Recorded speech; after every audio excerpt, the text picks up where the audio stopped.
IRS training new enforcement agents. Hey everybody, this is Michael with Asymmetrical Preparedness. Raven Tactical Prepper channel. I believe I got that right. Posted up a video showing IRS CID law enforcement agents training. Supposedly, this is real. Supposedly, it's not a joke. Supposedly, it is was their final training prior to graduation.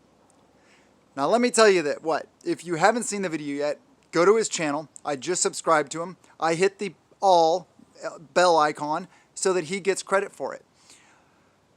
From what I've seen his videos before. I don't know why I wasn't already subscribed. I probably already was. I probably got unsubscribed by the algorithm. But anyway, if this video is real, I almost want to stop paying taxes just so those idiots will show up at my doorstep. Oh my gosh. If you really want to laugh, if you really want a good laugh, watch the video. It is pathetic. Showing them do a room entry. I mean, come on. First off, the first guy in the room is so not tactically fit. It is pathetic. And I get it, everybody's not perfect. I get it. Whatever. I'm not knocking him for that necessarily.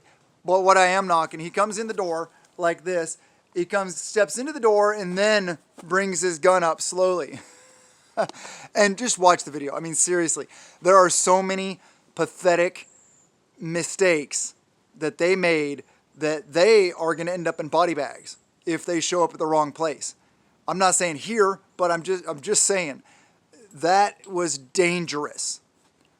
If that is truly a real video, and if that's truly how they are teaching them and how they are instructing them, I feel for those people and those people's families when something goes south, because it was so tactically just mind-blowing dumb.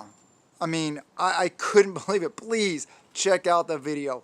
Get some good laughs. And then get some real training. That was so pathetic. I mean, seriously, 10 of those guys, 10 of those people could stack on my front doorstep, and none of them would make it further than like 5 feet in my door. Seriously, I mean, it's pathetic. The level of training is absurd. It is the lack of training is just ludicrous. And I get it. They may receive more training and stuff like that. But I mean, this one woman was standing here. I'll show you. She was standing here. Her stance was like this. She was standing like this, literally. Not that exaggerated, maybe like this. But she was so off balance. And you could tell they had no proficiency with firearms. It was just, I mean, I really think that video has to be a joke. I think somebody had to have put that video together as a joke. And if it's not a joke, please comment in the comment section below. If you do the research, please. I don't have time to do it, but if you want to, check it out. If you find out that it's real legit video, please let me know. Or if it's a joke, please let me know. It has to be a joke. But anyway, so tactically pathetic that there's almost no worries for almost anybody out there that has any tactical proficiency if you needed to make a stand against them for some reason.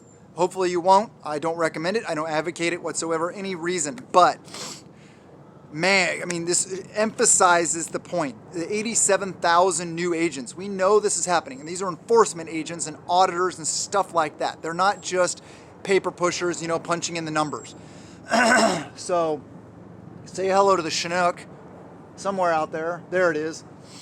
You can tell by the dual rotor sound. That's something you can get used to also. Learn how to pick out the sounds of different helicopters based on the rotor sounds. You can pick out a Chinook, an Apache, a Black Hawk, a Coast Guard helicopter. Coast Guards, those really sound unique because a lot of them are jet powered. But anyway, that's a side note. Get some real tactical training, please. Don't be like the agents in that video, if they are real agents. I mean, seriously, it was so pathetic. Learn proper weapon manipulation. Just get comfortable with it. You could tell that none of those people were comfortable whatsoever holding a defensive tool, or in their case, an offensive tool. And the fact was they all did the room entries with handheld defensive tools. That would that's just stupid. I would never, ever go in and do a room clearing with just a handheld tool, with a single, you know what I'm talking about. I would want a primary long defensive tool.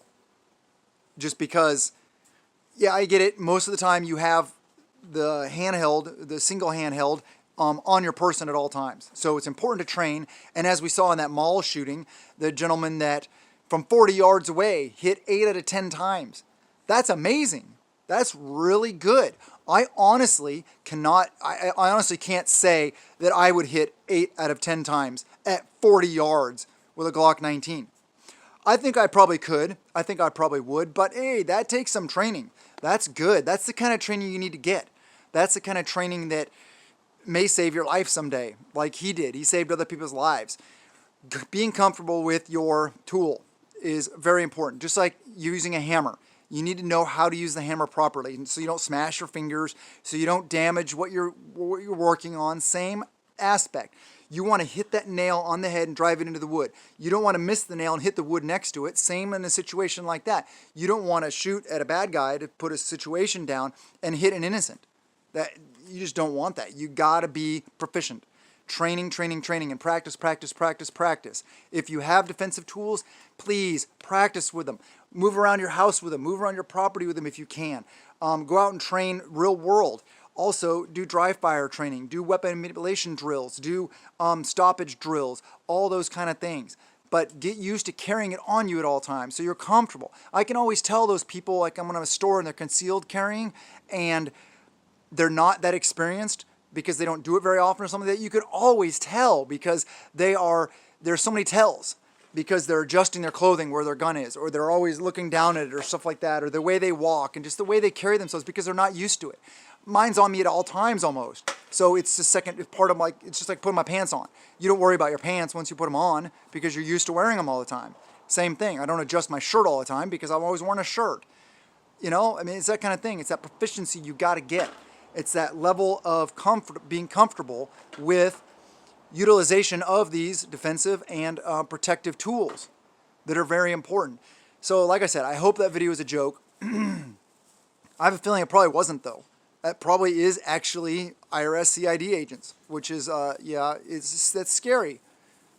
Because not only is it scary for them, if their lives are on the line or their teammates' lives are on the line, but it is scary for anybody else downrange of them.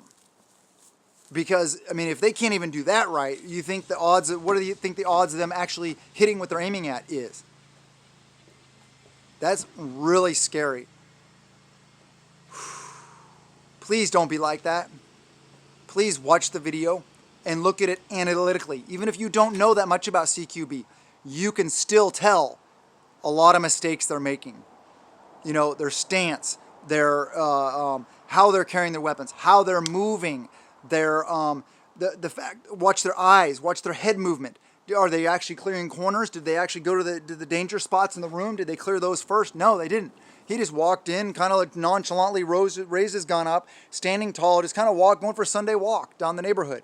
He didn't clear the corners at all. The one behind him, he didn't even look that direction. And, you know, and one of the people in the room had a defensive tool on them. And they had to take it away, and the way they used the cuffs, the way they covered him, the way they touched him, their proximity to him, all these things were wrong. Everything was wrong about that video. Some rich person or a private jet, probably one of those New World Order people. No, I don't know. Seriously, practice with your tools. Become proficient with them. Don't be like them. But watch the video, get a good laugh. Anyway, I hope you guys are prepping a little every day. I hope that you remember that preparedness, prepping, food storage is all living insurance. And that we need to take this seriously.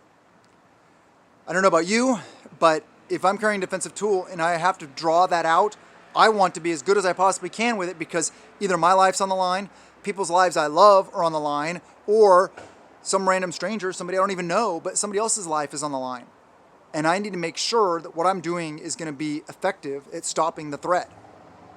So I'm not killed, or somebody I love isn't killed, or some innocent person isn't killed. Anyway, I love you guys very much. Please spread the word. please go subscribe to that dude. Oh, and by the way, please subscribe here. Please hit that thumbs up.